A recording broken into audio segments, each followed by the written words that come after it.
Chào tất cả mọi người. Thì hôm qua mình chia sẻ câu chuyện của chú Quân Lượng, người Nam Định, bị anh Thông Thanh Hóa, nhân thân người Thanh Hóa anh đâm.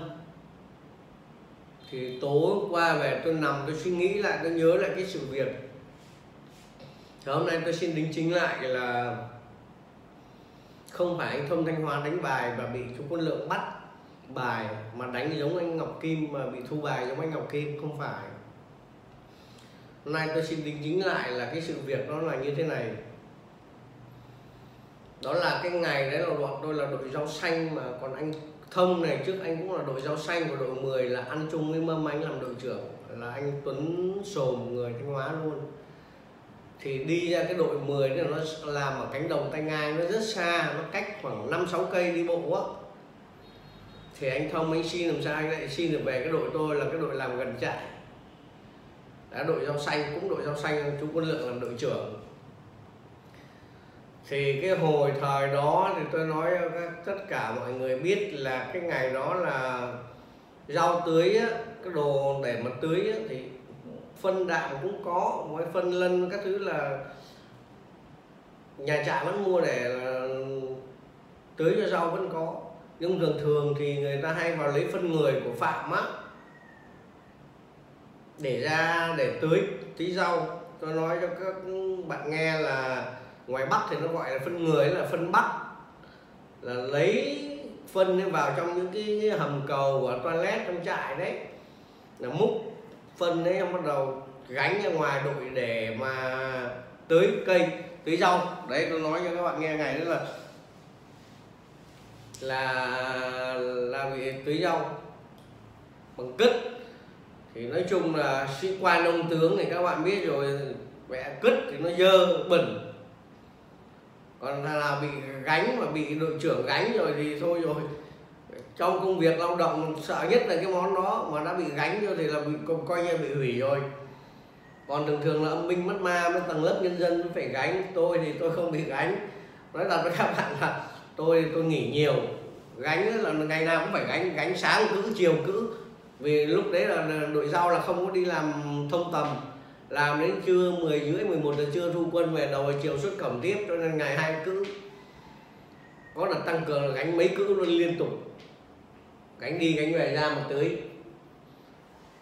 Thì anh Thông này anh ra là hôm đấy anh ra anh bị bắt gánh, và anh Thông này về đội mới là bị chú Quân Lượng này bắt gánh cứt để ra tưới rau.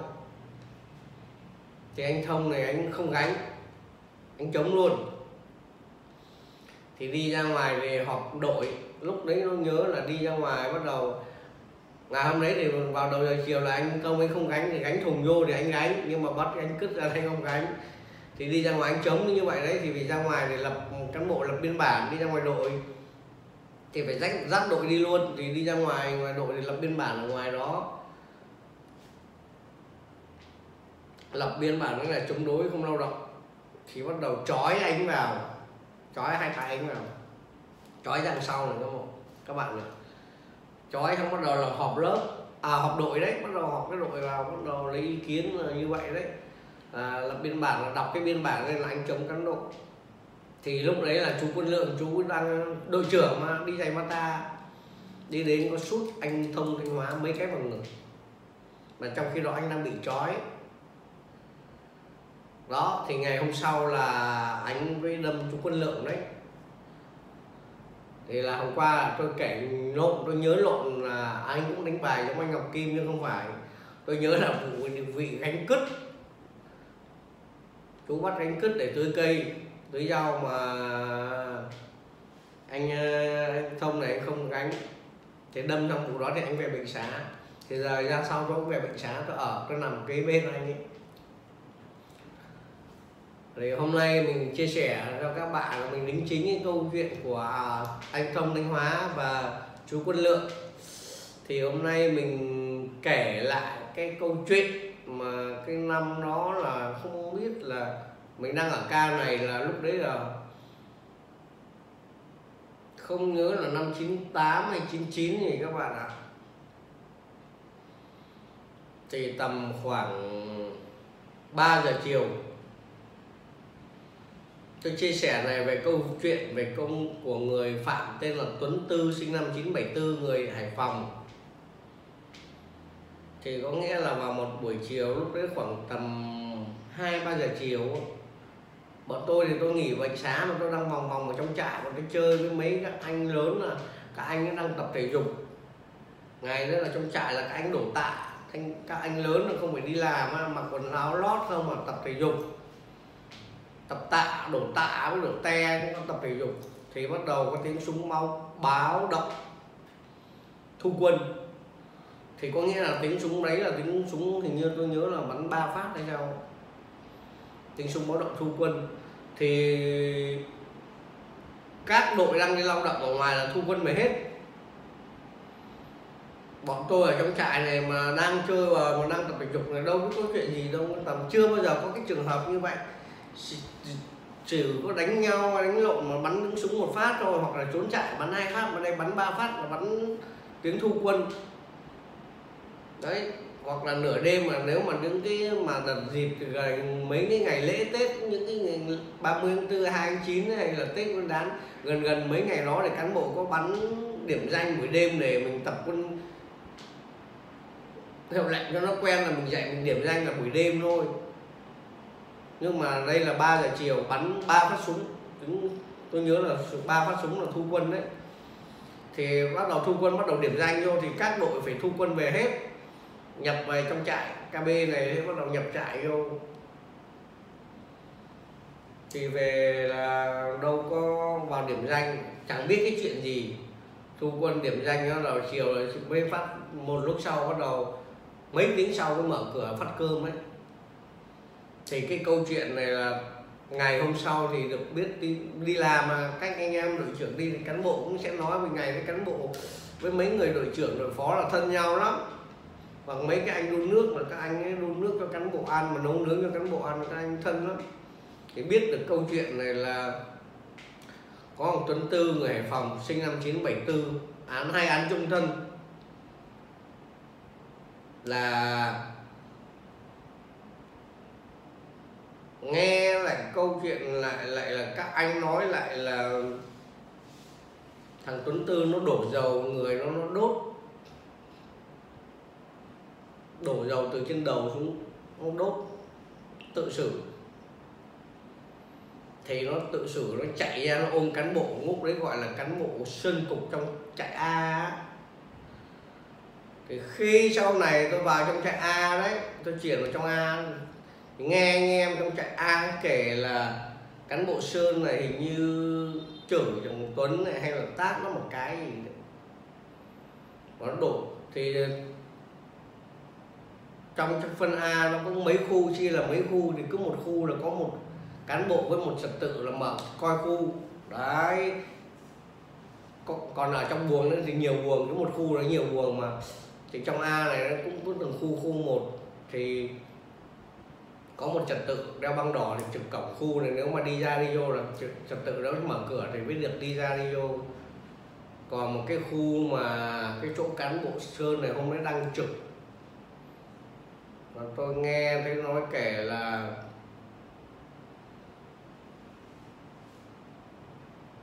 Tuấn này nó đổ dầu người nó, ngày đến trại bọn nó vẫn đang lén dầu về đun nấu mà nó đốt. Thì cán bộ Sơn ngồi trực ở cái cổng khu đấy, là nó chạy từ khu này chạy ra để nó ôm cán bộ Sơn nó lại, vì nó thù hằn với cán bộ Sơn, vì nó thù hằn với cán bộ Sơn, người la nó hay làm gì nó. Thì tôi nghe kể là nó đốt người nó, là cái lửa nó bốc, nó cháy ngồi trên mặt, nó khói cay vào mắt. Thì nó chạy ra nó chụp. Rồi cán bộ Sơn nó ngồi ở cái ghế nhựa coi khu, ở trong cho phạm khỏi đi ra đi vô, khỏi lận cận chạy đi lại ra khỏi khu đấy. Thì nó chạy ra là nó đốt cháy lên như vậy, người nó bùng là lửa nó bốc lên cháy. Nó chạy này gió nó tạt, nó kêu tiếng lửa nó chạy mà tạt, nó chạy lại thì bên trong kia là phạm nhân khác, nhiều phạm nhân nó thấy vậy bắt đầu với la lên đó. Thì cán bộ Sơn này bây giờ mình quay anh nhìn đến như vậy đấy, là cán bộ Sơn bung thì thằng Tuấn này nó ngã gục xuống ở ngay cái chỗ cổng khu đấy. là không chạy được nữa. Thì bắt đầu cán bộ Sơn mới cho có mở cửa ra kêu bọn bà Phạm ra đấy là dập lửa cứu, thì đưa xuống dưới bệnh xá. Tôi nghe thấy người bảo đưa xuống dưới bệnh xá cấp cứu, nhưng mà vì vết thương bỏng quá nặng, là thằng Tuấn Tư đó là cái ngày đó là vụ án này tôi nghe đấy là vụ thứ hai. Còn cái vụ anh Tùng nổi loạn cũng Hải Phòng, đổ xăng mà người đổ dầu người chưa đốt, nhưng Tuấn Tư người Hải Phòng đó là đốt mà tôi không được chứng kiến, nhưng tôi ở trong trại này thôi. Sau này tôi vào trong trại A thì tôi nghe kể là, còn ở bên này thì đã nghe kể là nó đốt rồi, vì ngày hôm sau cán bộ nói là anh em Phạm nói với nhau là biết rồi. Nhưng mà đấy là sự việc trong những cái năm tháng tôi ở đấy là thấy chứng kiến là Tuấn Tư người Hải Phòng đó là đốt, còn anh Tùng nổi loạn ở anh Sơn Tính người Quảng Ninh thì không có đốt, chưa có đốt. Thì sau này là nghe thấy là Tuấn Tư nó mất vì cái vết thương, nó chết vì thương tật quá nặng,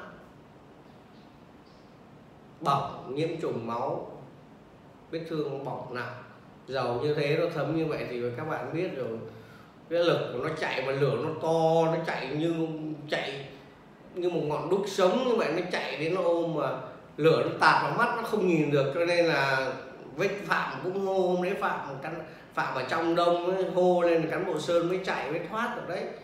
Chứ hôm đấy là cái bản lĩnh của thằng Tuấn Tư người Hải Phòng đấy nhiều lắm, nhiều dân Hải Phòng người ta bản lĩnh lắm, chất lắm. Thì hôm nay tôi chỉ kể lại cái câu chuyện về một cái clip ngắn này, tôi chia sẻ với các bạn một câu chuyện về thằng Tuấn người Hải Phòng đó, nó đổ dầu vào người, nó tự xử như vậy.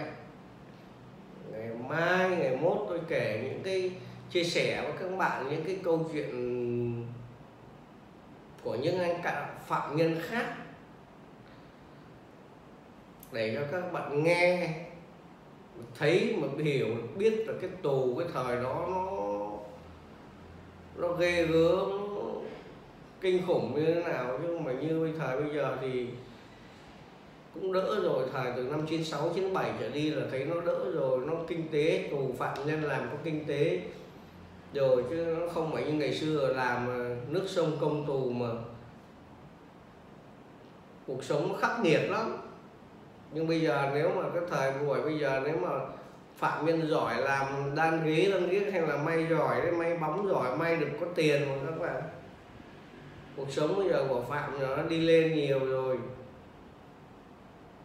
chứ không phải như cái thời ngày xưa. Thì qua những cái câu chuyện mình kể, mình chia sẻ lại đây thì mình cũng mong anh em thì cũng biết mà chia sẻ lại cho bạn bè để cho anh em bạn bè đừng có dính vào những cái vòng lao lý. Tiếc cái tuổi thanh xuân của mình lắm, cái tuổi thanh xuân để ở ngoài đời để mình làm, mình kiếm tiền, mình yêu đương, cuộc sống nó tươi đẹp lắm. Va chạm này để những cái gì ấy, cảm thấy không đáng thì mình có thể được mình bỏ qua được. Chứ tôi nói thật các bạn nghe là tôi có thời gian là tôi cũng nghĩ có thể tôi trích chút phen lúc chó dại nhiều, một cái đầu óc thần kinh của tôi nó lắm lúc nó không phải là con người mình đâu. Những cái chuyện lắm lúc tôi nói các bạn nghe có thể là cái tác hại của cái ma túy đấy, tôi nghiện đấy, thì tôi nghĩ là lắm những cái chuyện nó rất vớ vẩn, nó không có cái đáng gì để cho mình phải bộc phát, mình đánh lộn, mình chém lộn, hay mình đánh người ta, hoặc lúc tôi coi đội cũng vậy. Những cái chuyện nó rất bình thường nhưng mà vẫn đập xong mình biết mình phải xin lỗi, hay là tôi vẫn về tôi cãi bố mẹ tôi, chứ ngày xưa tôi cãi nhiều lắm. Tôi cứ thích làm theo ý của mình mà, nhưng mà làm xong là mình biết là mình sai, mình vẫn xin lỗi. Bây giờ thì mấy chục năm tôi bỏ ma túy rồi thì tôi cũng thần kinh nó cũng ổn định lại được, nó không còn như ngày xưa tính nóng lắm, không kiềm chế được, bực ai cái gì là không làm gì được là tôi lấy dao tôi rạch đầu, tôi chém vào đầu thôi à. cho hay bị xử lắm.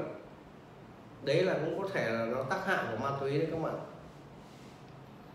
Đấy thì tôi mong cho các bạn trẻ hay là các bạn đang có những cái điểm đam mê hay là thi thoảng đi chơi với anh em bạn bè mà có sử dụng cái đấy thì cũng nên suy nghĩ lại. Cái tác hại của ma túy nó ghê gớm. Thôi hôm nay clip nó chỉ ngắn để mình chia sẻ về cái sự việc của một phạm nhân đó, người ta mất rồi nhưng mà mình vẫn kể lại những câu chuyện về người ta đó, thì cũng mong người ta cũng hiểu cho mình. Vì trước khi mình làm cái kênh này mình đã xin lỗi những người đã mất rồi, mà mình phải nói lên cái sự thật. Chào các bạn, hẹn các bạn sang clip sau.